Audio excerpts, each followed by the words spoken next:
Alhamdulillah saat ini kita berada di hari yang ke-21 di bulan Ramadan 1446 Hijriah, tepatnya di 2025 Masehi. Sebuah kesyukuran yang besar yang selalu kita panjatkan kepada Allah karena kita sampai dengan titik ini masih diberikan kesempatan bisa bertemu dengan bulan Ramadan tahun ini. Itu artinya masyarakat muslimin yang dirahmati Allah, bisa jadi Allah Subhanahu wa Ta'ala sayang kepada kita, umat Nabi Muhammad SAW. Bisa jadi Allah Subhanahu wa Ta'ala mengabulkan salah satu doa kita yang selama ini kita panjatkan lebih-lebih 2 bulan yang lalu. Kita biasa berdoa, Allah barik lana fi Rajab wa Sya'ban wa balighna Ramadan, ya Allah pertemukan aku berberkah di bulan Rajab dan bulan Sya'ban, dan pertemukan aku dengan bulan Ramadan. Nah, masyarakat muslimin saat ini kita sudah berada di sepertiga terakhir di bulan Ramadan. Maka bagaimana caranya ketika kita sudah diberikan kesempatan oleh Allah, kita disayang oleh Allah, kita dipertemukan oleh Allah dengan bulan Ramadan hingga detik ini? Bagaimana dengan kualitas puasa kita 20 hari yang sudah berlalu dalam kehidupan kita? Apakah 20 hari yang lalu kita yakin bahwa semua yang kita lakukan di bulan Ramadan, amaliyah kita, kewajiban kita, sunnah kita, itu diterima oleh Allah Subhanahu wa Ta'ala? Atau jangan-jangan kita masih berpikir, atau jangan-jangan kita masih mereka-reka? Apakah 20 hari sudah berlalu dalam kehidupan ini, semua amaliyah kita dicatat pahala oleh Allah Subhanahu wa Ta'ala? Oleh karenanya, ma'asyiral muslimin yang dirahmati oleh Allah, tidak henti-hentinya kita harus senantiasa mengintrospeksi bagaimana dengan kualitas ibadah kita yang sudah kita kerjakan selama ini. Lebih-lebih masih ada 10 hari terakhir di bulan Ramadan ini. Maka jangan sampai bulan Ramadan ketika datang dalam kehidupan kita berlalu begitu saja. Sungguh amat merugi kita sebagai umat Nabi Muhammad ketika masuk bulan Ramadan, keluar bulan Ramadan kita tidak mendapatkan apa-apa. Oleh karenanya yang dirahmati Allah, bahwasanya manusia hidup di muka bumi yang Allah Subhanahu wa Ta'ala pasti akan mendapatkan dan akan merasakan 4 hal.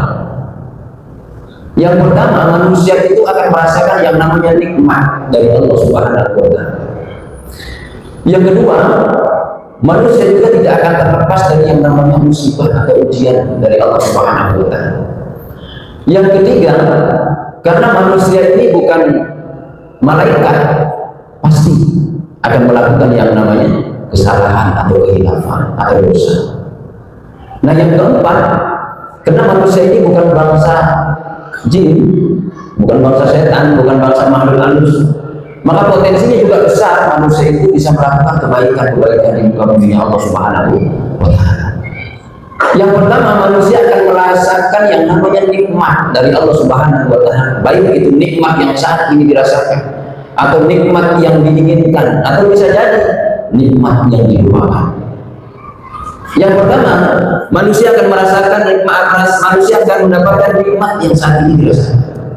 Alhamdulillah saat ini kita bisa bertemu dengan bulan Ramadan. Alhamdulillah bisa berbuka puasa. Alhamdulillah bisa menyelesaikan 20 hari di bulan Ramadan. Alhamdulillah pagi hari ini kita bisa melaksanakan salat subuh secara berjamaah. Banyak lagi nikmat-nikmat yang lainnya yang Allah berikan, yang bisa kita rasakan langsung. Nah, ini nikmat yang manusia rasakan. Ada juga nikmat yang diinginkan. Ya Allah, saya ingin tahun ini bisa melaksanakan haji dan umrah. Ya Allah, saya berharap tahun ini bisa berkurban, ya Allah. Atau mungkin hal-hal yang lainnya baru hanya sebatas keinginan. Ini juga nikmat, walaupun menikmatnya hanya sebatas apa? Sebatas pengharapan saja. Nah, yang ketiga, ini terkadang banyak manusia lupa, nikmat yang terlupakan. Ini manusia banyak lupa. Kita saat ini hidup diberikan nafas bawah. Kita hidup saat ini diberikan mata sebagai panca indera penglihatan. Bisa berkedip aja, itu sudah nikmat yang luar biasa Bapak sekalian. Coba kira-kira seharian berotot aja gitu, nggak bisa berkedip, kayak apa rasanya? Nah, ini juga nikmat. Telinga diberikan nikmat pendengaran oleh Allah, coba dipulihkan saat ini. Biasa mendengar terus tiba-tiba tuli. Lebih-lebih mata bisa melihat, tiba-tiba buta. Kira-kira bagaimana perasaan kita? Nah ini terkadang nikmat-nikmat yang Allah berikan, wah yang notabene ini gratis Allah berikan kepada kita, tapi terkadang kita banyak melupakannya. Jangan sampai kita sebagai hambanya Allah Subhanahu wa Ta'ala masuk ke dalam kategori apa? Wala in kafartum inna adzabi lasyadid. Nah ini Bapak Ibu sekalian yang dirahmati Allah Subhanahu wa Ta'ala, yang harus kita antisipasi dan harus kita jaga. Harus kita banyak bersyukur kepada Allah Subhanahu wa Ta'ala. Jangan ketika Allah berikan kedudukan di tempat kerja kita baru kita ingat sama Allah. Ya, jangan hanya baru sudah bisa mendapatkan rezeki yang banyak baru kita ingat sama Allah. Bisa beli mobil bagus ingat, bisa beli rumah mewah baru ingat. Tapi bagaimana dengan yang saat ini kita rasakan dan Allah berikan secara gratis? Pernah nggak Bapak Ibu sekalian bangun tidur duduk sebentar ya, mengucap alhamdulillahilladzi ahyana ba'da ma amatana wa ilaihi nusyur. Segala puji bagimu ya Allah yang telah menghidupkanku kembali dari kematian yang sebentar. Sering ya, apalagi yang bisnismen bangun tidur sibuk dari HP. Bagi anak-anak bangun tidur sibuk HP-nya mana? Nah ini yang diajarkan oleh Rasulullah Muhammad SAW ketika terbangun tidur, kita duduk sebentar memuji Allah. Nah masyarakat muslimin yang dirahmati oleh Allah Subhanahu wa Ta'ala, ini yang harus kita jaga dan harus kita tanamkan dalam diri kita. Mudah-mudahan termasuk dalam ayat Allah, la in syakartum la azidannakum. Kalau kita pandai bersyukur atas nikmat Allah, maka insya Allah nikmat-nikmat yang lainnya juga akan ditambah oleh Allah Subhanahu wa Ta'ala. Masyarakat muslimin yang dirahmati oleh Allah Subhanahu wa Ta'ala, yang kedua, manusia juga akan diberikan atau akan merasakan yang namanya musibah. Baik yang pertama, musibah itu hanya sekedar ujian dari Allah Subhanahu wa Ta'ala, atau bisa jadi Allah berikan musibah itu sebagai bentuk peringatan kepada kita selaku hamba-hambanya Allah Subhanahu wa Ta'ala. Atau bisa jadi yang ketiga, Allah berikan musibah itu sebagai bentuk azabnya Allah Subhanahu wa Ta'ala. Nah ini kita kembali yang bisa menilai, apakah ketika Allah berikan musibah kepada kita, apakah itu hanya sebentuk ujian dari Allah Subhanahu wa Ta'ala untuk menguji seberapa jauh kesabaran hamba-hambanya. Akan tetapi harus diperhatikan, kalau kita sudah melaksanakan perintah Allah, sudah menjalankan sunnah Rasulullah sebagai bentuk hablum minallah, sebagai bentuk hablum minannas, tapi Allah masih berikan musibah kepada kita, bisa jadi itu bentuk musibah ujian dari Allah Subhanahu wa Ta'ala untuk menguji sejauh mana kesabaran kita untuk menghadapi musibah dari Allah Subhanahu wa Ta'ala. Terkadang orang yang gampang ya, ketika diberikan ujian, wah ini Allah masih menguji kesabaran saya. Ada yang tidak pernah sholat, tidak pernah puasa. Nah ini masyarakat muslimin yang dirahmati oleh Allah Subhanahu wa Ta'ala, yang juga bisa jadi Allah berikan musibah itu sebagai bentuk peringatan. Allah berikan peringatan kepada kita untuk agar kita ingat bahwa apa yang kita lakukan mungkin banyak dosanya, banyak maksiatnya, banyak dolimnya, sehingga Allah peringati kita. Nah jangan sampai kita masuk ke dalam kategori yang ketiga, Allah berikan musibah kepada kita sebagai bentuk adab dari Allah kepada kita. Masih syukur-syukur kita masih bisa hidup, dan masih syukur-syukur kita bisa ingat dan bisa bertaubat kepada Allah Subhanahu wa Ta'ala. Bagaimana dengan kejadian-kejadian yang selama ini kita lihat, banjir bandang, tanah longsor, gempa bumi seolah-olah tidak ada putusnya, yang sudah menelan korban bukan ratusan bahkan ribuan. Nah ini apakah bentuk dari ujian, peringatan, atau azab dari Allah Subhanahu wa Ta'ala? Nah ini yang tahu kita. Nah masyarakat muslimin yang dirahmati oleh Allah Subhanahu wa Ta'ala, yang ketiga, manusia karena bukan malaikat pasti akan melakukan yang namanya salah, hilaf atau dosa. Manusia yang baik bukanlah manusia yang tidak pernah melakukan kesalahan, tapi manusia yang baik adalah manusia yang menyadari dengan kesalahannya, bertaubat dan tidak melaksanakan kesalahan yang sama. Inilah manusia yang baik, karena manusia itu tempatnya salah dan dosa sesuai dengan imannya manusia. Yazid wa yanqus, kadang naik kadang turun. Nah itulah imannya manusia. Nah imannya manusia ini kalau pas lagi lempeng, lagi ingat gitu sama Allah, naik imannya, ngalah-ngalahkan imannya malaikat gitu. Kalau imannya malaikat itu la yazidu wa la yanqus, tidak pernah naik, tidak pernah turun, flat. Yang dari ada sampai nanti kiamat, yang memang tugasnya sujud ya sujud aja. Nah inilah imannya manusia, ini variatif, terkadang naik, terkadang turun. Kalau sudah lagi naik-naiknya, ngalahkan imannya malaikat. Tapi kalau sudah turun, anjlok, bisa jadi mengalahkan apa? Iman-imannya bangsa jin dan yang lainnya.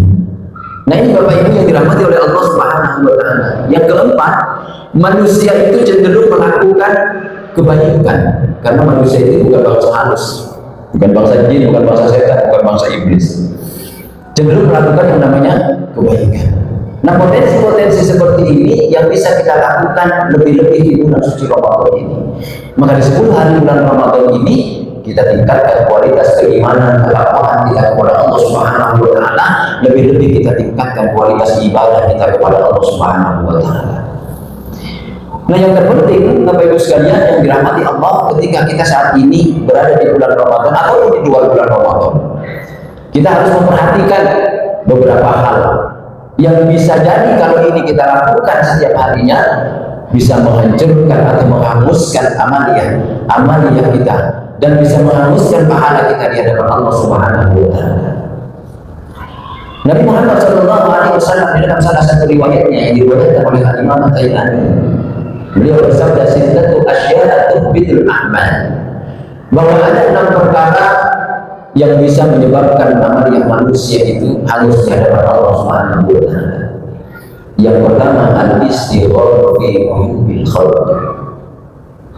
Orang yang senantiasa mencari-cari kesalahan orang lain, orang yang senantiasa gemar menyalahkan orang lain. Nah, ini hati-hati Bapak Ibu sekalian yang dirahmati Allah. Ya, apalagi di musim-musim media sosial seperti sekarang ini, amat sangat mudah orang untuk menyalahkan orang, amat sangat mudah orang mensyirikkan orang, amat sangat mudah orang untuk mengkafirkan orang. Nah ini hati-hati. Di zaman Rasulullah tidak ada dakwah yang mengkafirkan orang, Bapak Ibu sekalian.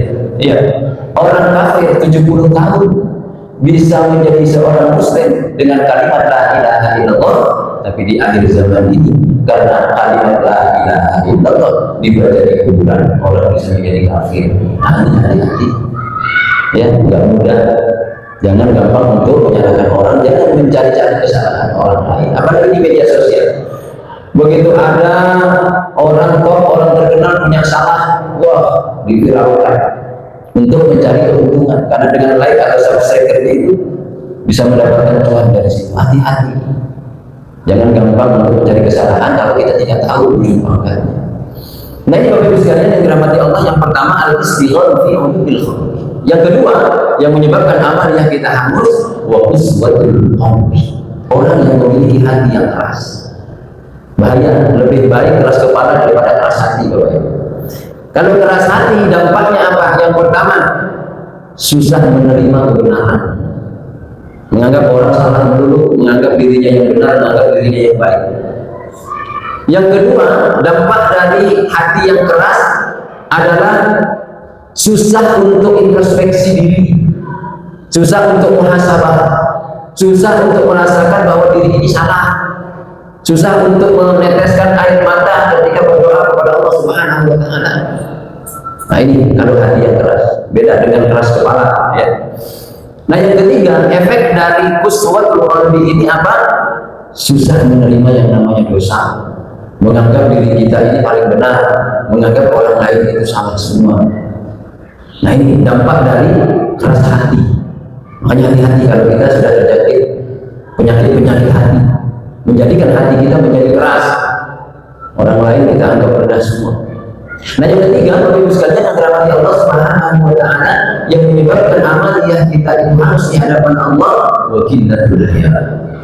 Malu kita sudah sedikit. Ya, kita sedikit sudah memiliki rasa malu, baik malu di hadapan manusia, lebih malu di hadapan Allah Subhanahu wa Ta'ala. Ini yang terjadi di akhir zaman, Bapak Ibu sekalian. Pejabat, mohon maaf, yang lagi viral bukan miliaran, triliunan, 993 triliun, dianggapnya biasa, walaupun sudah pakai baju oranye, tidak ada rasa malu-malunya. 300 sekian triliun dianggapnya biasa, Lebih-lebih kita sebagai orang tua yang sudah memiliki anak yang sudah dewasa banyak, lebih-lebih yang mempunyai anak gadis, hati-hati, harus kita jaga. Ku anfusakum wa ahlikum nara, jagalah dirimu dan keluargamu dari apinya nerakanya Allah Subhanahu wa Ta'ala.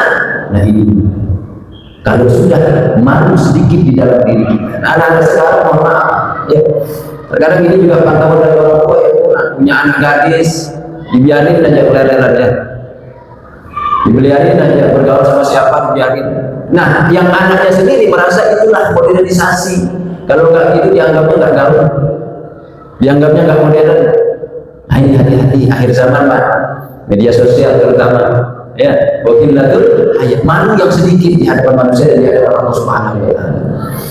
Yang selanjutnya masyarakat positif yang dirahmati Allah menyebabkan amal yang kita itu harus apa? Dunia. Terlalu cinta kepada yang namanya dunia. Boleh kita cinta kepada dunia karena kita ini hidup di dunia Bapak Ibu sekalian. Tapi jangan sampai kita terlalu cinta kepada yang namanya dunia. Karena kalau kita sudah terlalu cinta kepada dunia dan dibutakan oleh dunia, kita akan cenderung melakukan segala cara untuk mendapatkan dari apa yang kita harapkan. Kita akan menghalalkan segala cara untuk mendapatkan kehidupan dunia kita. Nah ini masyarakat muslimin yang dirahmati oleh Allah Subhanahu wa Ta'ala, kita harus bercermin. Kita harus melihat bagaimana Nabi Ibrahim alaihissalam ketika diberikan ujian oleh Allah Subhanahu wa Ta'ala, sebelum memiliki putra semata lainnya Nabi Ismail alaihissalam, diberikan hewan yang begitu melimpah ruah. Akhirnya terucap dari lisan Nabi Ibrahim, jangankan cuma dunia yang Allah berikan saat ini, andai kata Allah berikan anak kepadaku dan Allah perintahkan untuk aku korbankan, maka akan aku korbankan. Maka ketika Nabi Ismail alaihissalam terlahir di muka bumi ini sebagai satu-satunya anak semata wayang yang Allah berikan kepada Nabi Ibrahim alaihissalam, Allah uji dengan apa yang diucapkan oleh Nabi Ibrahim alaihissalam. Maka diuji untuk disuruh mengorbankan turunannya Nabi Ismail alaihissalam. Tapi karena kekuatan keimanannya kepada Allah tidak mengalahkan cintanya kepada Allah ketimbang cintanya kepada dunia, maka tetap dilakukan, dilaksanakan apa yang menjadi perintahnya Allah Subhanahu wa Ta'ala. Boleh kita cinta dengan dunia kita, Pak. Boleh kita cinta dengan istri kita, cinta dengan jabatan kita, cinta dengan rumah kita, cinta dengan kendaraan kita, cinta dengan anak kita, boleh. Maka wajib hukumnya. Tapi jangan menjadikan dunia itu sebagai jalan masuk ke neraka Allah Subhanahu wa Ta'ala. Tapi jadikan semua dunia yang Allah titipkan saat ini menjadi wasilah ketaatan, ketakwaan kita kepada Allah Subhanahu wa Ta'ala. Karena mohon maaf, kalau untuk urusan dunia, hisab manusia nanti di hadapan Allah di yaumil mahsyar, pertanyaannya dua Pak. Min aina iktasabahu wa fima anfaqahu. Dari mana engkau dapatkan hartamu dan kemana engkau keluarkan hartamu? Ini dua pertanyaannya. Min aina iktasabahu, dari mana engkau dapatkan hartamu dan kemana engkau keluarkan? Bisa jadi kita mendapatkan harta dengan cara yang halal. Bapak Ibu pegawai perusahaan, pegawai negeri, dapat gaji. Wafi makan fakor. Tadi pertanyaan yang kedua, kemana kau pakai? Bisa jadi kita keluarga dalam harta yang diharapkan oleh Allah. Judi online, dapat gaji enak-enak pakai judi online. Iya. Atau sebaliknya, bisa jadi kita mendapatkan sesuatu dari yang haram, tapi menurut kita keluarkan ke jalan yang haram. Kita ngerampok, nyolong. Ada masjid berbantuan, kita keluarkan ke masjid. Nah, ini pertanyaannya dua. Ya, jangan mentang-mentang kita ingin berinfak, kita ingin bersedekah, kita melakukan hal cara yang haram. Hanya pertanyaannya dua. Dari mana kau dapatkan dan kemana kau keluarkan? Nah, Bapak sekalian yang dirahmati oleh Allah Subhanahu wa Ta'ala, yang selanjutnya, yang kelima yang menyebabkan pahala kita harus di hadapan Allah Subhanahu wa Ta'ala adalah amal. Orang yang memiliki keinginan yang terlalu tinggi, orang yang memiliki angan-angan yang terlalu tinggi, yang tidak disesuaikan dengan kapasitas atau kemampuan dirinya. Boleh bercita-cita setinggi langit, boleh, sebagai bentuk motivasi kita agar bisa mendapatkan apa yang kita harapkan. Tapi jangan memiliki cita-cita yang tinggi tidak disesuaikan dengan kemampuan kita. Pengen punya pesawat, tapi kerjanya nganggur. Ya. Ingin punya mobil, tadi kerjaannya main judi. Nah, repot kalau misalnya harus seperti itu. Ya, yang keenam, yang terakhir, yang menyebabkan manusia pahalanya harus di hadapan Allah Subhanahu wa Ta'ala, Orang yang senantiasa setiap waktu, setiap harinya melakukan kezaliman di muka bumi Allah Subhanahu wa Ta'ala. Zalim itu banyak, Pak. Ya, Bapak keluar dari sini nggak pakai sandal aja ke kamar mandi, bukan sandalnya itu zalim. Dosa namanya. Apalagi ada sandal bagus bawa pulang. Ya, ini hati-hati melakukan kezaliman yang seringkali kita anggap remeh. Nah, kalau ini sudah kita lakukan setiap hari, setiap waktunya, ini juga akan menumpuk. Ya, makanya ada sebuah ungkapan orang Arab, la saghir ma'al istimrar wa la kabir ma'al istighfar. Sekecil apapun dosa kita, tapi setiap harinya kita lakukan akan menumpuk juga, akan membunuh juga. Tapi yang kedua dikatakan wa la kabir ma'al istighfar. Tapi sebesar apapun dosa kita, ketika kita sudah senantiasa beristighfar kepada Allah, maka insya Allah dosa-dosa kita diampuni oleh Allah Subhanahu wa Ta'ala.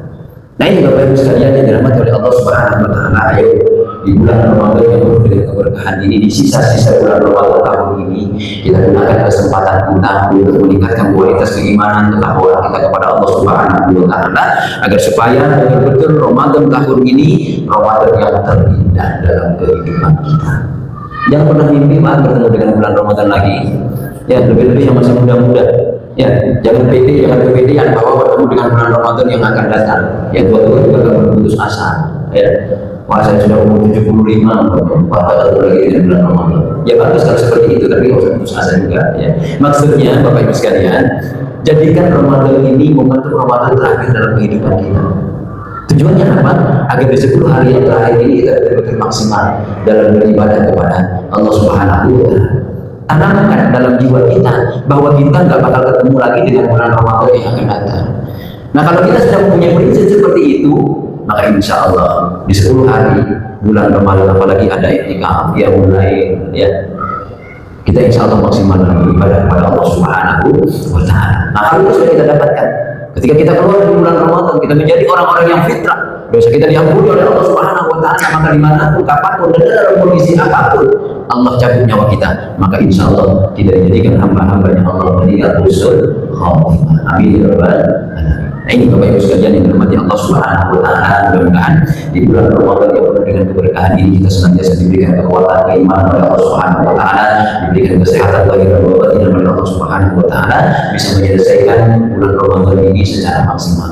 Ya, kita saat ini masuk dalam kategori masuk babak finalnya bulan Ramadan. Ya, kalau 10 hari pertama penyisihan, 10 hari yang kedua semifinal, 10 hari yang terakhir ini babak final. Walaupun memang sudah umumnya, kalau namanya kompetisi, Pak, kalau sudah masuk final, itu biasanya pesertanya memang nggak banyak. Kalau pesertanya memang pasti berkurang. Kalau babak penyisihan ramai, ya, terawihnya sampai keluar ya. Babak semifinal sudah mulai berkurang, apalagi babak final. Ini biasanya yang istiqomah aja ini. Subuhnya berjamaah, terawihnya apalagi gitu ya. Padahal Allah berikan 10 hari yang terakhir ini adalah kesempatan emas buat kita yang bisa memasuki babak final di bulan Ramadan. Dengan harapan Allah akan memberikan hadiah kepada kita apa? Muttaqin, orang-orang yang bertakwa kepada Allah Subhanahu wa Ta'ala. Karena Allah perintahkan puasa bulan Ramadan kepada kita, tidak ada yang tujuannya la'annakum tattaqun, agar kalian menjadi orang-orang yang bertakwa kepada Allah Subhanahu wa Ta'ala. Bapak Ibu sekalian yang dirahmati Allah Subhanahu wa Ta'ala, mudah-mudahan kesempatan ini menjadikan kesempatan yang baik buat kita semua. Mudah-mudahan apa yang telah saya sampaikan hari ini ada manfaatnya, mungkin khusus manfaat dari kami pribadi, untuk senantiasa bisa muhasabah, untuk senantiasa bisa introspeksi diri kita agar bisa menjadi insan yang lebih baik di hadapan manusia dan di hadapan Allah Subhanahu wa Ta'ala. Mudah-mudahan kita semua senantiasa diberkahi oleh Allah Subhanahu wa Ta'ala. 20 hari yang lalu sudah berlalu, semua amal yang kita diterima oleh Allah Subhanahu wa Ta'ala, semua dosa-dosa kita diampuni oleh Allah Subhanahu wa Ta'ala. Amin ya rabbal alamin. Demikian, mohon maaf ada Allah wa iyyakum ila siratal mustaqim. Allahumma waffiqna wa bihi. Wassalamualaikum warahmatullahi wabarakatuh.